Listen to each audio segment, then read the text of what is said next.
Assalamualaikum warahmatullahi wabarakatuh. Waalaikumsalam warahmatullahi wabarakatuh. Halo sahabat OPP, balik lagi sama kita berdua di OPP, obrolan bawah pohon. Pohonnya ada tuh banyak. Alhamdulillah. Alhamdulillah. Kayak bagus gitu ya. Kayak pemandangan Lagi di mana gitu.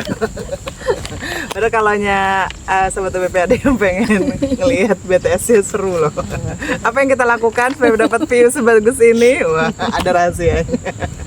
Halo sahabat OPP, mudah-mudahan dalam kondisi sehat dan juga semangat menjalani ibadah puasanya yang sudah hari keberapa ini? Nah, itu dia. Dan makasih sudah menjadikan OBP sebagai teman berpuasanya sahabat OBP semuanya. Entah ini diputarnya waktu sahur, waktu berbuka.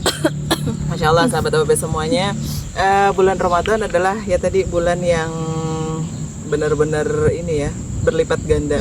Allah melipatkan pahala yang berlipat ganda di bulan ini dan jangan sampai disia-siakan karena di sini kita mau angkat satu hal tentang bagaimana sih suasana Ramadan pada masa Rasulullah dan juga para khalifah gitu ya. Seperti kita bayangkan, kayaknya kalau suasana Ramadan pada zaman Rasulullah, pada zaman khalifah tuh kayaknya enak deh. Suasana itu syahdu, terus itu keimanannya.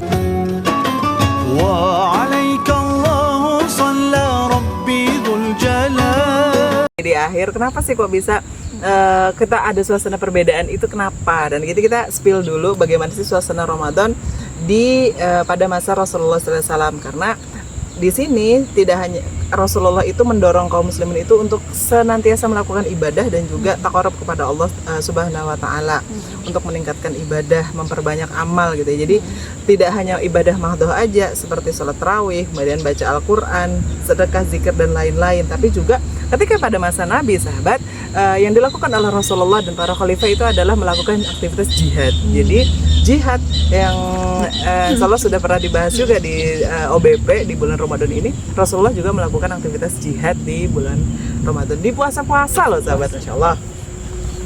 Itu kurang ya Bian. Iya. Bukan masalah jalan misalnya itu aja melelahkan ya. Ini perang gitu. Perang. Betul banget. Jadi kita ketahui ya di tahun kedua Hijriah, artinya masih di tahun awal-awal gitu di Madinah kan kemudian ya. Itu Rasulullah melaksanakan peperangan gitu ya. Itu perang Badar pada bulan Ramadan.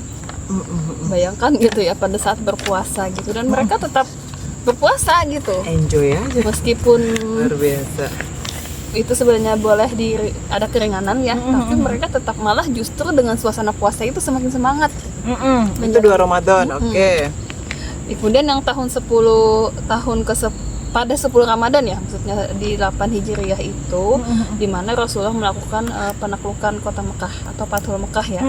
Nah, jadi istilahnya tuh Ramadan, bulan Ramadan itu malah dipenuhi dengan peristiwa-peristiwa besar gitu. Oh iya.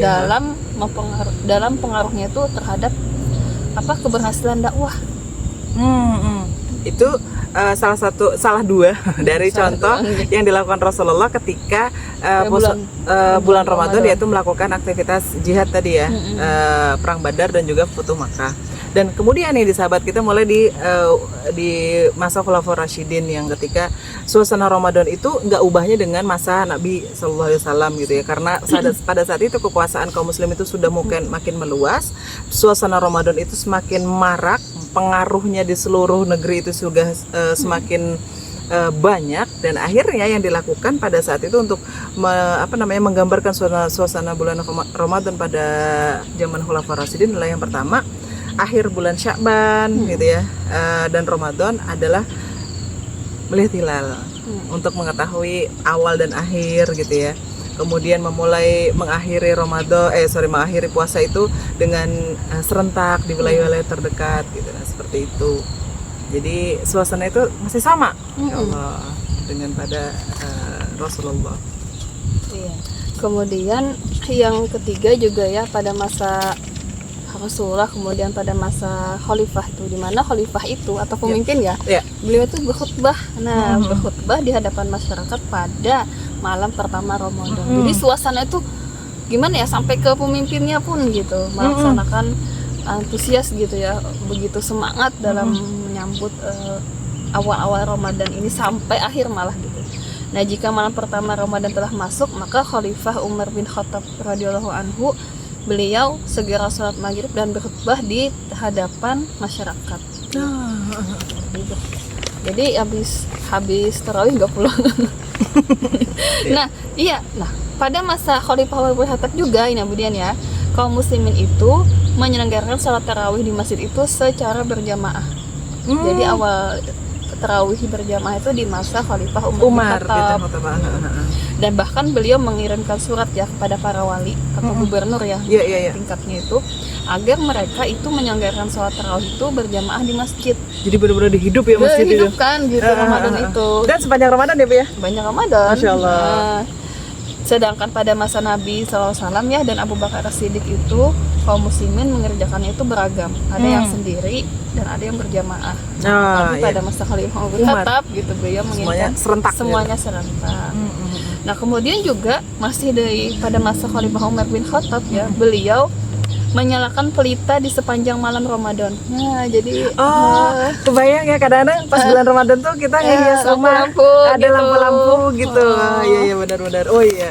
Jadi teringat almarhum bapak itu kalau awal Ramadan tuh pasti beli lampu-lampu yang kecil-kecil. Iya, jadi kayak semarak gitu. Jadi 24 jam maksudnya dari maghrib sore gitu sampai pagi itu nyala gitu. Iya, kayak menandakan inilah Ramadan. Boleh nih dipikirkan ya rumah-rumah kita buat disemarakkan Ramadan dengan pelita. Nah, juga nih para sahabat OBP semuanya, para khalifah dan kaum muslimin itu menyediakan makanan buat berbuka puasa bagi orang-orang yang berpuasa. Kemudian mereka juga memperbanyak sedekah di bulan Ramadan. Bahkan Khalifah Umar bin Khattab itu membangun sebuah rumah untuk tamu yang kehabisan bekal di jalan bagi orang-orang yang membutuhkan.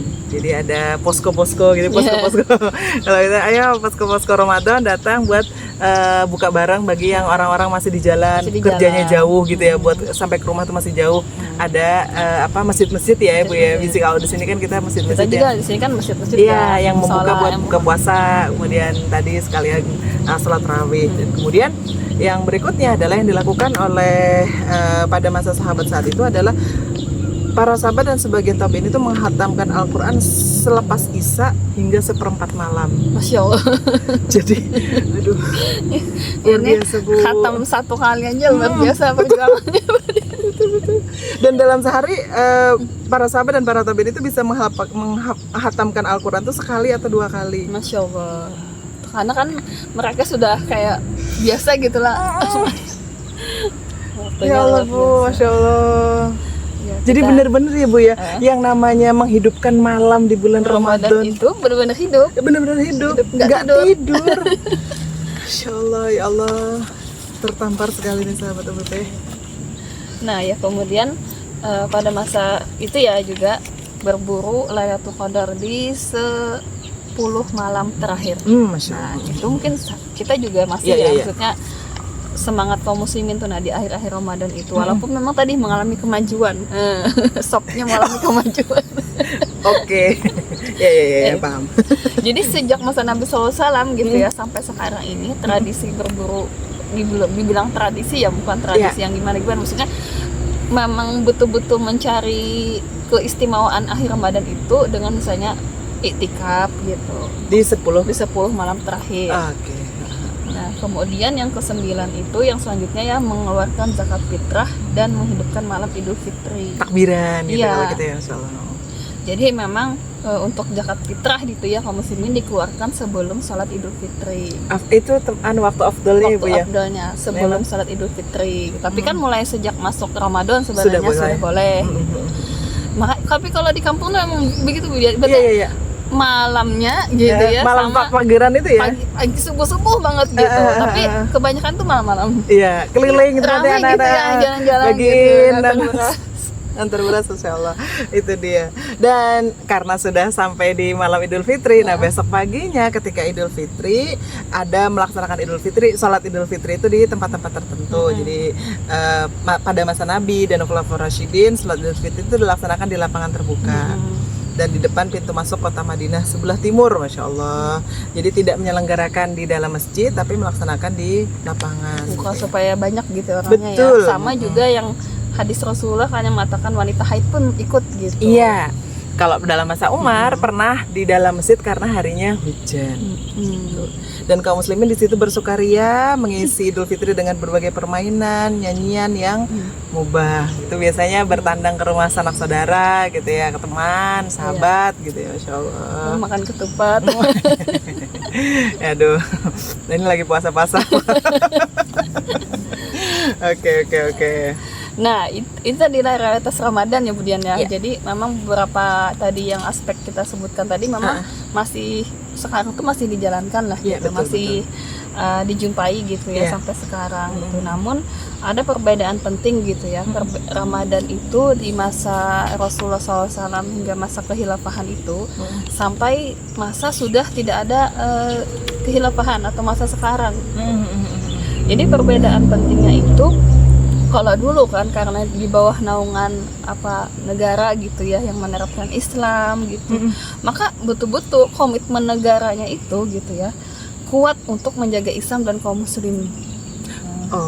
Jadi yang namanya ibadah itu ya bukan sekadar kayak tadi mungkin kita sholat semua di wilayah masyarakat gitu umumnya itu juga suasana ibadah itu sangat kuat gitu. Mungkin kalau sekarang ya perbedaannya dengan sekarang gitu ya, sekarang dengan di bawah naungan pemerintahan yang tidak menjalankan hukum Allah gitu ya. Sekarang itu ya pemimpinnya dalam penjagaan keimanan umat Islam itu tidak begitu istilahnya diserahkan ke masing-masing gitu. Iya ya, yang bisa melaksanakan Ramadan full tadi ya udah silakan, kalau enggak jangan dipaksa gitu-gitu ya Bu ya. Iya. Dan enggak waduh. Oh, oke. Nah, ya itu. Iya. Dan kebalikannya ya, kalaunya dulu kan semua dikorbankan untuk umat Islam, untuk Islam. Nah sekarang malah pemimpinnya berkorban untuk orang yang non Muslim. Gitu. Bertoleransi lah pada yang tidak puas. Nah, kan beda ya kemudian ya. Kalau sekarang kayak misalnya sore aja kita tuh puasa tapi kita kemaksiatan tuh banyak, masih orang yang tidak menutup aurat misalnya ya. Bahkan masih aja ada yang misalnya malah warung buka gitu padahal dia muslim makan siang gitu dengan tanpa rasa bersalahnya gitu. Karena memang kurang gitu ya suasana keimanannya Bu ya. Suasana keimanan itu ibaratnya bertenggang, toleransinya tuh bukan yang hormat yang tidak puasa, betul hormat yang puasa gitu, sampai yang tidak puasa pun jadi kayak puasa. Iya benar, kayak belajar malah. Gitu. Oke, nah Masya Allah berarti di sini tugas kita semuanya sahabat TPP memperjuangkan kembali agar Ramadan berikutnya itu nikmat Ramadan itu kita rasakan benar-benar full sebulanan, menghidupkan malam dan sebagainya itu semuanya dirasakan dengan suasana keimanan dan juga dalam suasana tadi pemerintahan yang juga Islami gitu kan, dan akhirnya semuanya tuh enak gitu merasakan itunya suasana Ramadannya dalam sistem pemerintahan Islam yang luar biasa. Nah sini tugas kita semuanya, ayo kalau kok ngomongin tugas berarti apa yang harus dilakukan. Nah nanti simak video-video kita entah yang mana, lihat aja kira-kira tugas kita tuh apa sih buat memperjuangkan kembali tegaknya pemerintahan Islam. Oke, segitu dulu video dari kita. Terima kasih sudah menonton, dan kalau berkenan boleh dong tonton video-video kita yang lain. Saya Diana Jarwati undur diri. Assalamualaikum warahmatullahi wabarakatuh. Waalaikumsalam.